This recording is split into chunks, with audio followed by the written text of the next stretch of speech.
వి gold trusted gold buyers మీరు తాకట్టు పెట్టిన బంగారాన్ని విడిపించి ఈ రోజు ఉన్న మార్కెట్ ధరకు కొనబడును. ఈరోజు మనతో ఉన్నారు సర్టిఫైడ్ వెల్త్ మేనేజర్ అయిన మన ఫేవరెట్ రేవంత్ చలమల గారు. మోస్ట్ ఆఫ్ ది ఆడియన్స్ ఎవరైతే మన వీడియోస్ చూస్తారో వాళ్ళు ఇంకా ఫైనాన్షియల్ గాను అండ్ స్టాక్ మార్కెట్ పరంగాను చాలా విషయాలు తెలుసుకోవాల్సి ఉంది. పాయింట్స్, ఎస్ఐపి అంటే ఇది, మ్యూచువల్ ఫండ్ అంటే ఇది, ఇట్లా డెప్త్ గురించి తెలియదు. దానివల్ల అసలు స్టాక్ మార్కెట్ అంటేనే ఒక స్కామ్, స్టాక్ మార్కెట్ అంటేనే ఒక రిస్క్, ఈ టైప్ మైండ్లోకి వెళ్ళిపోయారు అనమాట. సో ఫస్ట్ మార్కెట్ని స్కామ్, మార్కెట్లోకి వస్తే మోసాలు జరుగుతాయి అని చెప్పే వాళ్ళందరికీ ఒక మాట చెప్తా. మార్కెట్ నాకు దేవుడు, మార్కెట్ నాకు అన్నం పెట్టే అమ్మ, దాన్ని ఎవరైనా తిట్టారు అనుకోండి ఖచ్చితంగా ఊరుకోండి. నీకు చేతగాలే, you don't know how to handle. Cycle తొక్కడం వస్తే సైకిల్ తొక్కు అంతే. ఇప్పుడు మనకు రాని పని చేయడం తప్పెవరిది? ఇప్పుడు ఎప్పుడు కూడా వ్యవస్థ తప్పు చేయదు, మనం తప్పు చేస్తాం అంతే. ఆ వ్యవస్థలో ఉండి నిజంగా స్టాక్ మార్కెట్ గ్యాంబుల్ అయితే, ఇప్పుడు మనం ఒక పోలీసుడికి భయపడతాం, ఓ పోలీసుడు ఒక పొలిటీషియన్కి భయపడతాడు, ఆ పొలిటీషియన్ సీఎంకి భయపడతాడు, ఆ సీఎం పిఎంకి భయపడతాడు, ఆ పిఎం కూడా భయపడేది. అంత పెద్ద స్టాక్ మార్కెట్ని నువ్వెవరు? అసలు మన స్థాయి ఎంత, మనం ఎంత? స్టాక్ మార్కెట్ అన్నిటికీ రారాజు, నీకు హ్యాండిల్ చేయడం రాలే. స్టాక్ మార్కెట్ ఎంతో మంది కుబేరులను చేసింది. అండ్ ఏ ప్రొడక్ట్ అయినా సరే నీకు నాలెడ్జ్ లేనప్పుడు అన్నెసరీగా ఫాల్స్ ఇన్ఫర్మేషన్ బయటకు పంపిస్తున్నాను. ఇప్పుడు చాలా మంది రకరకాల యూట్యూబ్ ఛానల్స్, రకరకాల ఈ మధ్య సెబీ అందుకే చాలా స్ట్రిక్ట్ అయింది. తాట తీస్తా మీరు అడ్డగోలుగా సజెషన్స్ ఇస్తే, మీరు 6 months కంటే కింద చార్ట్ ఓపెన్ చేసినట్టుగా కనిపించినా కానీ మీ ఛానల్ని బ్లాక్ చేస్తా, నోటీసులు ఇస్తామని చెప్పి వార్నింగ్ ఇస్తుంది. ఎందుకు? 2 రూపాయలు వడ్డీ వస్తుందో మ్యూచువల్ ఫండ్లో అడుగుతారు. 2 రూపాయలు వడ్డీ వచ్చేదానికి నేను ఊర్లో పొలాలను నమ్ముకొని 2 రూపాయలు వడ్డీకి అక్కడ పెట్టుకొని తిని బతికేయచ్చు కదా. డబ్బులు అంటే చీప్ అయిపోయినాయా? డబ్బులు ఊరికే రావు. అసలు నువ్వు మనం పెట్టే లక్షకి 0.2% అంటే ఎంత? 200 వస్తుందా? ఏమవుతుంది? ఇంకొక 0.2 పెరిగితే ఇంకో 200 పోద్దా? నువ్వు 200 కకృతి పడితే ఏం జరుగుద్ది? మోసం జరుగుద్ది, అంతే కదా. హాయ్, హలో, నమస్తే, welcome back to iDream media. ఈరోజు మనతో ఉన్నారు సర్టిఫైడ్ వెల్త్ మేనేజర్ అయిన మన ఫేవరెట్ రేవంత్ చలమల గారు. సార్తో మాట్లాడతాం ముఖ్యంగా ఒక ఇంపార్టెంట్ పాయింట్, ఆడియన్స్ అందరూ కనెక్ట్ అయ్యే విషయం గురించి. సో ఈరోజు ఈ ఎపిసోడ్ని చివరి వరకు చూడండి. నమస్కారం సార్. నమస్తే అండి సార్. యూజువల్గా మోస్ట్ ఆఫ్ ది ఆడియన్స్ ఎవరైతే మన వీడియోస్ చూస్తారో జనరల్గా వాళ్ళు ఇంకా ఫైనాన్షియల్ గాను అండ్ స్టాక్ మార్కెట్ పరంగాను చాలా విషయాలు తెలుసుకోవాల్సి ఉంది. దే ఆర్ ఇంటూ లెవెల్ 1 అని చెప్పుకోవచ్చు బహుశా. They know the points, SIP అంటే ఇది, మ్యూచువల్ ఫండ్ అంటే ఇది, ఇట్లా. బట్ దాని డెప్త్ గురించి తెలియదు. ఓకే. దీనివల్ల ఏమవుతుందంటే most of the people active funds, passive funds అంటే డిఫరెన్స్ తెలియక ఇన్వెస్ట్ చేస్తూ వెళ్ళిపోయి రైట్ నో మార్కెట్ ఏ విధంగా ఉందో అందరికీ తెలుసు. ఈ మార్కెట్ చాలా నెగిటివ్గా చూసారనమాట. దానివల్ల అసలు స్టాక్ మార్కెట్ అంటేనే ఒక స్కామ్, స్టాక్ మార్కెట్ అంటేనే ఒక రిస్క్, ఈ టైప్ మైండ్లోకి వెళ్ళిపోయారు అనమాట. దీనికి మెయిన్ రీజన్ ఈ యాక్టివ్ ఫండ్స్, ప్యాసివ్ ఫండ్స్ గురించి తెలియకపోవడం ఒక విషయం అయితే, రెండోది మార్కెట్ ఫాల్ని ఒక ఆపర్చునిటీగా చూడండి అని కొంచెం బ్రాండింగ్ చేస్తున్నారు చాలా మంది. ప్రతి ఫాల్ ఒక ఆపర్చునిటీ కాదు అనేది నా పాయింట్. దీనిపై మీ డిబేట్ ఏంటి? సో ఫస్ట్ మార్కెట్ని స్కామ్, మార్కెట్లోకి వస్తే మోసాలు జరుగుతాయి అని చెప్పే వాళ్ళందరికీ ఒక మాట చెప్తా. మార్కెట్ నాకు దేవుడు, మార్కెట్ నాకు అన్నం పెట్టే అమ్మ, దాన్ని ఎవరైనా తిట్టారు అనుకోండి, మీ అమ్మని తిడితే మీరు ఊరుకుంటారా? నేనైతే ఖచ్చితంగా ఊరుకోండి. నీకు చేతగాలే, you don't know how to handle. నీకు చేతగానప్పుడు నేను లారీ ఎవరు తోలమన్నాడు? నీకు సైకిల్ తొక్కడం వస్తే సైకిల్ తొక్కు అంతే. ఇప్పుడు మనకు రాని పని చేయడం తప్పెవరిది? ఇప్పుడు ఎప్పుడు కూడా వ్యవస్థ తప్పు చేయదు, మనం తప్పు చేస్తాం అంతే. ఆ వ్యవస్థలో ఉండి నిజంగా స్టాక్ మార్కెట్ గ్యాంబుల్ అయితే, స్టాక్ మార్కెట్ కరెక్ట్ కాకపోతే ఎందుకు ప్రపంచవ్యాప్తంగా ప్రభుత్వాలు దీన్ని రన్ చేస్తాయి? Stock market is never A Gamble. ఇప్పుడు మనం ఒక పోలీసుడికి భయపడతాం, ఓ పోలీసుడు ఒక పొలిటీషియన్కి భయపడతాడు, ఆ పొలిటీషియన్ సీఎంకి భయపడతాడు, ఆ సీఎం పిఎంకి భయపడతాడు, ఆ పిఎం కూడా భయపడేది స్టాక్ మార్కెట్కి. అంత పెద్ద స్టాక్ మార్కెట్ని నువ్వెవరు? అసలు మన స్థాయి ఎంత, మనం ఎంత? స్టాక్ మార్కెట్ అన్నిటికీ రారాజు, నీకు హ్యాండిల్ చేయడం రాలే. స్టాక్ మార్కెట్ ఎంతో మంది కుబేరులను చేసింది, దానితో ఆడుకోవాలి అన్న వాడిని మాత్రమే నాశనం చేసింది. నువ్వు వాడుకోవాల్సిన వస్తువుతో ఆడుకుంటే you are using it in a wrong way. నీకు రావట్లేదు దాన్ని వాడుకోవటం, నువ్వు సరిగ్గా వాడు దాన్ని. ఇప్పుడు చెప్తారు అదేంటి మీరు ఈ మధ్య ఏదో కామన్గా నా దగ్గరకు వచ్చిన వాళ్ళు మీరే కదా సార్ చెప్పింది, నేను ఎప్పుడు చెప్పాను, నేను కాదండి చెప్పింది అని అంటే అదే సార్ మీలాంటి వాళ్ళే చెప్పారు అని అంటే అదే చెప్తా. నాలాంటి వాళ్ళు చెప్పారు అని అంటే ఆ చెప్పిన వాళ్ళు ఎవరు అసలు, ఎవరి దగ్గర ఏ లైసెన్స్ ఉంది, వాళ్ళకి అసలు ఒక పారామీటర్ ఉందా? ఇప్పుడు చాలా మంది రకరకాల యూట్యూబ్ ఛానల్స్ రకరకాల రంజు ఈ మధ్య సెబీ అందుకే చాలా స్ట్రిక్ట్ అయింది. తాట తీస్తా మీరు అడ్డగోలుగా సజెషన్స్ ఇస్తే మీరు 6 months కంటే కింద చార్ట్ ఓపెన్ చేసినట్టుగా కనిపించినా కానీ మీ ఛానల్ని బ్లాక్ చేస్తాం, నోటీసులు ఇస్తామని చెప్పి వార్నింగ్ ఇస్తుంది. ఎందుకు ఇంత స్ట్రిక్ట్ అయ్యారో ఒక్కసారి ఆలోచించండి. ఎందుకనంటే ఆ ఎదవల వల్ల మనలాంటి రీటైలర్స్ అందరూ ట్రాప్ అయిపోయి ఇబ్బందులు పడ్డారు. అంత ఫాల్స్ ఇన్ఫర్మేషన్ బయటకు పంపిస్తున్నారు. వాళ్ళకి తెలియదు కదా, ఓకే ముందు వాళ్ళకి తెలిసి వస్తాయి కదా చెప్పడానికి, ముందు వాళ్ళకి కరెక్ట్ ఏంటో తెలియాలి కదా. ఇప్పుడు ప్యాసివ్ అంటే ఇప్పుడు సింపుల్ అండి, ఈటీఎఫ్ అని అంటారు. అసలు ఈటీఎఫ్ అంటే ఏంటి? Exchange traded fund, right? అది కూడా మ్యూచువల్ ఫండ్ ఫ్యామిలీకి సంబంధించింది. కానీ దాన్ని ఒక యాక్టివ్ ట్రేడ్ అంటే ట్రేడబుల్ ప్రోడక్ట్ లాగా మనకి ఎన్ఎస్సి బిఎస్సిలో లిస్ట్ చేయబడి ఉంటాయి అవి. ఓకే, దాని యొక్క పని ఏంటి? హెడ్జింగ్ లాగా వాడుకోవటము, లేకపోతే ఒక షార్ట్ టర్మ్ గెయిన్ తీసుకోవటము, లేకపోతే ఒక స్వింగ్ ట్రేడ్ని క్యాచ్ చేయటము, దాని పర్పస్ అది. దాన్ని ఎవరు అసలు ఇన్వెస్ట్మెంట్ టూల్ అని చెప్పారు? ఏంటి ఎక్స్పెన్స్ రేషియో 0.2 అని అంటే గొప్పేనా? అసలు నువ్వు మనం పెట్టే లక్షకి 0.2% అంటే ఎంత 200 వస్తుందా? ఏమవుతుంది? ఇంకొక 0.2 పెరిగితే ఇంకో 200 పోద్దా? నువ్వు 200 కకృతి పడితే ఏం జరుగుద్ది? మోసం జరుగుద్ది, అంతే కదా. అక్కడ ప్రోడక్ట్ రాంగ్ కాదు, మనం దాంట్లో టచ్ చేయడం తప్పు. సో బేసిక్గా యాక్టివ్లీ మేనేజ్ మ్యూచువల్ ఫండ్ అనేది ఎందుకు గొప్ప? ఎస్, చాలా ఫండ్స్ కొంతమంది అంటారు కొన్ని ఫండ్స్ పర్ఫామ్ చేయవని. ఇక్కడే ఆర్ట్ ఆఫ్ ఇన్వెస్టింగ్ అనేది ఇన్వాల్వ్ అయి ఉంటుంది. సో ఏ టైప్ ఆఫ్ ఫండ్ సెలెక్ట్ చేసుకోవాలి, ఏ టైప్లో ఏ ఫండ్ అనేది కరెక్ట్ అనేది సెలెక్ట్ చేసుకోవడం ఇక్కడ మన ఆర్ట్ ఇన్వాల్వ్ అయ్యేది. మనకి 36 కేటగిరీస్ ఉన్నాయి మ్యూచువల్ ఫండ్స్లో. అందులో సబ్ కేటగిరీస్ ఉన్నాయి. డెప్ట్ అవ్వచ్చు, ఈక్విటీ అవ్వచ్చు, హైబ్రిడ్ అవ్వచ్చు, ఇట్లా రకరకాల అన్ని కలిపి సబ్ కేటగిరీస్ కూడా చాలా ఉన్నాయి. అండ్ అందులో కూడా సెక్టర్ అండ్ థిమాటిక్ ఉన్నాయి. అందులో చాలా బ్రేకప్స్ ఉన్నాయి. సో బేసిక్గా మనకి ఎవ్రీ టైం అన్ని ఫండ్స్ పనిచేయవు. ఇప్పుడు ఎప్పుడైనా ఒక ఫండ్ని సెలెక్ట్ చేసుకునేటప్పుడు ఆ ఫండ్లో వాళ్ళు ఇంటర్నల్ సెక్టర్ అలోకేషన్ దేనికి ఇచ్చారు, ఆ సెక్టర్ అలోకేషన్లో ఏ స్టాక్స్కి ఇచ్చారు, అవి ఏ టైప్స్ ఆఫ్ స్టాక్స్, లార్జా, మిడ్డా, స్మాలా, అండ్ వాటి యొక్క వాల్యుయేషన్స్ ఏంటి, అసలు టోటల్ ఫండ్ వాల్యుయేషన్ ఏంటి, ఏమీ చూడకుండా మీరు ఫండ్ కొన్నా తప్పే. ఎవడు చెప్పాడు కళ్ళు మూసుకొని డబ్బులు పెడితే డబ్బులు వస్తాయి అని? కళ్ళు మూసుకుంటే డబ్బులు వస్తాయి అని చెప్తే ఇంకో మాట చెప్తా దానికంటే ముందు. అసలు ముందు నాకు ఫోన్ చేసి కొంతమంది ఏమడుగుతారంటే ₹2 వడ్డీ వస్తుందని అడుగుతారు. ₹2 వడ్డీ వస్తుందో మ్యూచువల్ ఫండ్లో అని అడుగుతారు. ₹2 వడ్డీ వచ్చేదానికి నేను ఊర్లో పొలాలను నమ్ముకొని ₹2 వడ్డీకి అక్కడ పెట్టుకొని తిని బతికేయచ్చు కదా. డబ్బులు అంటే చీప్ అయిపోయినాయా?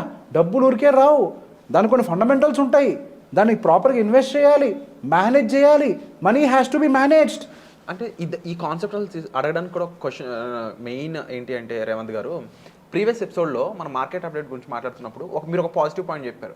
విరాట్ డిఐఎస్ ఇప్పుడు 5% ఉన్నారు, వీళ్ళు 15% అయితే, ఒక 10% రైజ్ అయితే మన మార్కెట్లో ఎఫ్ఐఎస్ని వచ్చిన రాకపోయినా కాస్త మనం ప్రశాంతంగా ఉండడానికి స్కోప్ ఉంటుందని.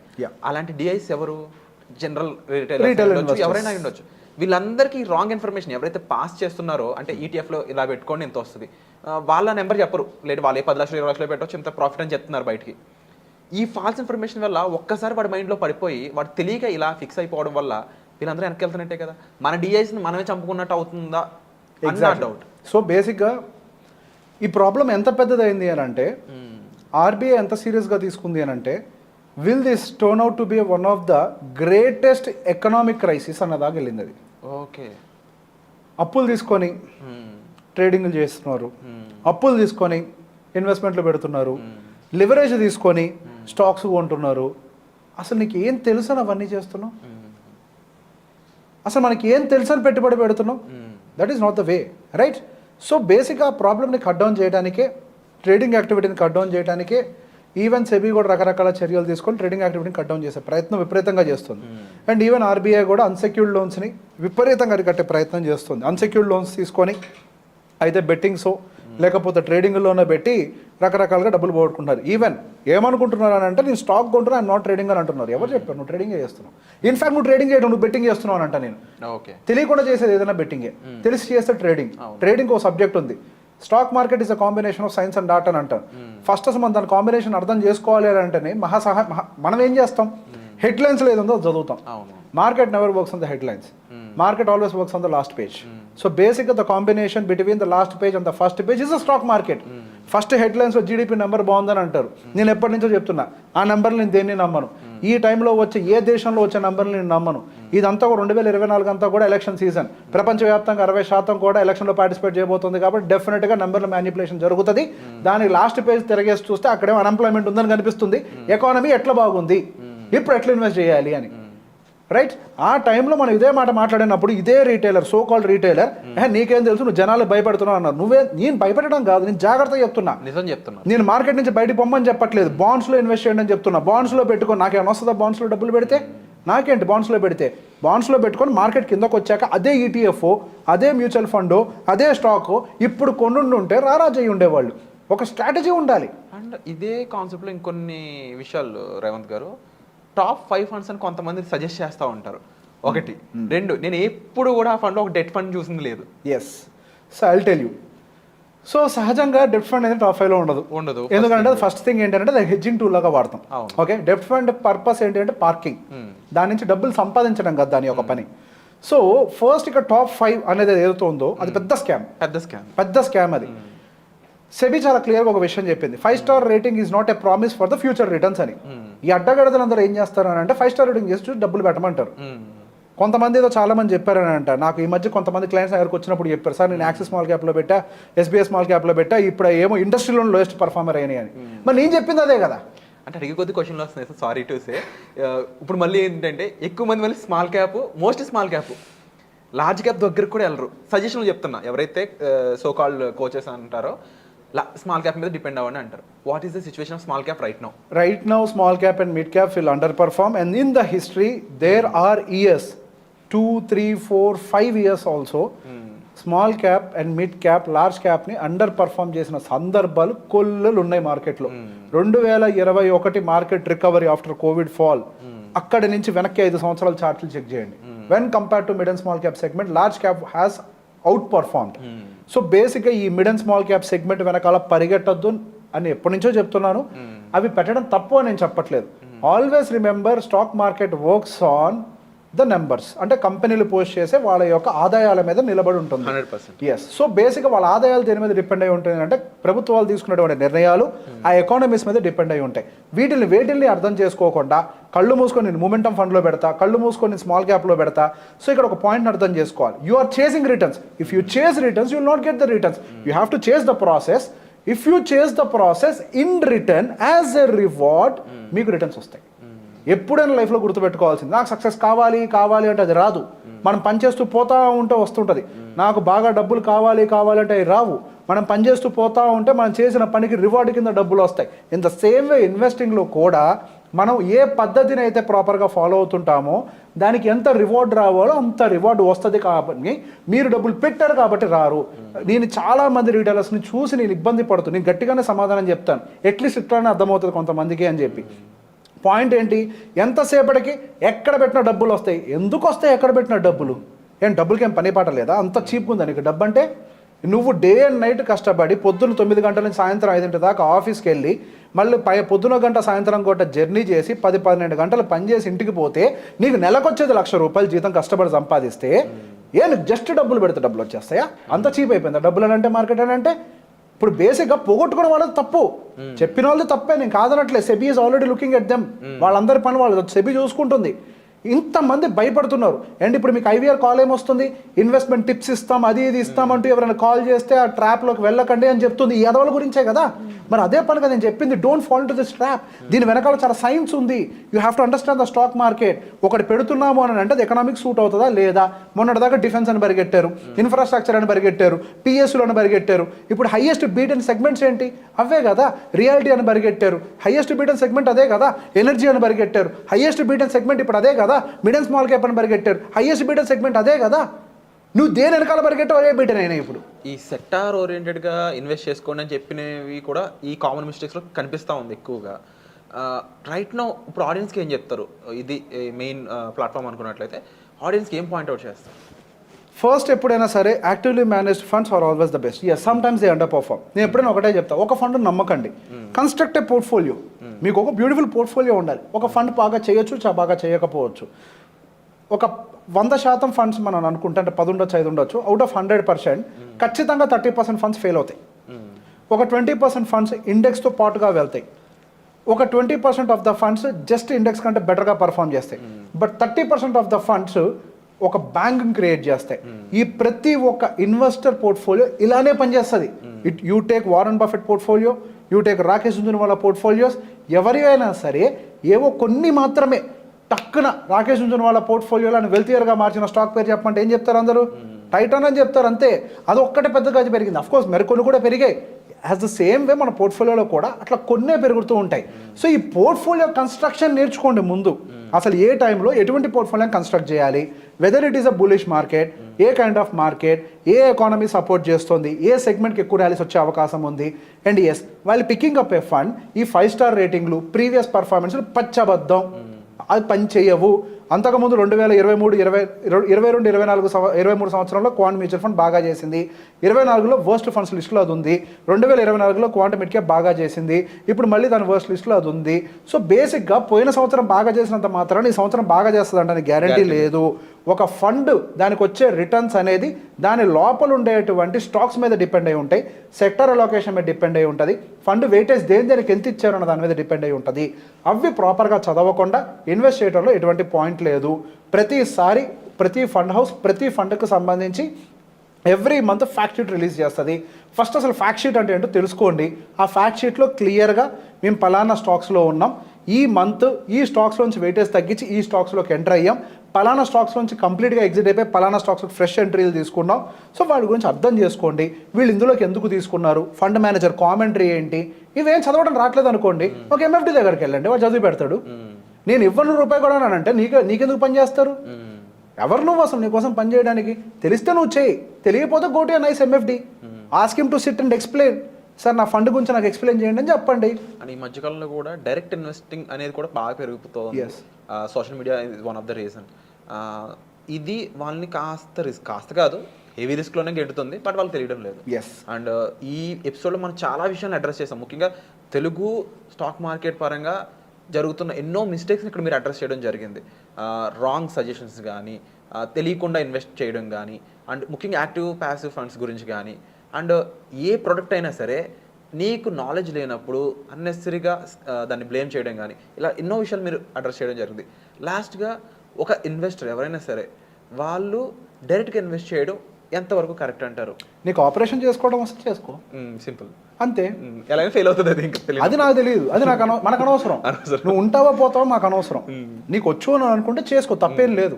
ఇప్పుడు డాక్టర్ ఉన్నాడండి, ఆయనకి ఏం ప్రాబ్లం వస్తే ఆయనకైనా సర్జరీ చేయించుకుంటాడు, లేకపోతే వేరే డాక్టర్ వెళ్ళి సర్జరీ చేయించుకుంటాడు, ఆయనకైనా చేసుకోడు కదా, అంతే కదా. మీకు లీగల్ ఇష్యూ ఉంది, నీ కోర్టు మెట్లు ఎక్కి యువర్ ఆనర్ అంటే ఊరుకుంటాడు జడ్జి? లేడు కదా. మరి అంతే కదా, ప్రతి దానికి ఒక ప్రొఫెషనల్ ఉంటాడు, ప్రతి దానికి ఒక నియమం ఉంది, నిబంధన ఉంది. సో బేసిక్గా డైరెక్ట్ అండ్ రెగ్యులర్ ఫండ్స్ అనేవి ఎందుకు వచ్చాయో తెలుసుకోండి. ఫస్ట్ అసలు ఈ రెగ్యులర్ ఫండ్స్ ని మిస్లీడ్ చేశారు అందరూ.